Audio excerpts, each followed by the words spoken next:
Yun, magandang hapon po. Si Vince po ulit. Further doon sa ating previous video, parang email, further. Doon sa mga nagdi-DIY sa paghahanap ng trabaho, kung hindi man dito sa UK, ay doon sa mga nabanggit ko na bansa at mga isla sa paligid nito na halos similar yung immigration rules. Chinek natin yung Department of Migrant Workers website kung saan doon nagpo-post ng mga job orders ang mga agencies at saka yung mga employers nila dito man o sa kahit saang bansa.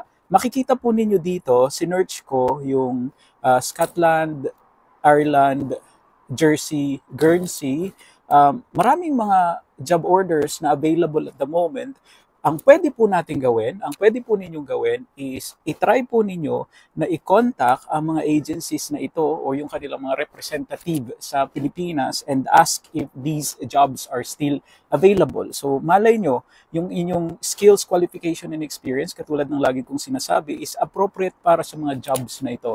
Sigurado at garantisado ang mga job orders via DMW or Department of Migrant Workers. Pwede pa rin niyo ipagpatuloy yung inyong mga ginagawang own efforts ng paghahanap online, pero kilatising maigi ang mga i-deal ng mga companies. At palagi lang po mag-iingat sa pakikipag-deal online. So yun lang, hanggang sa susunod na videos.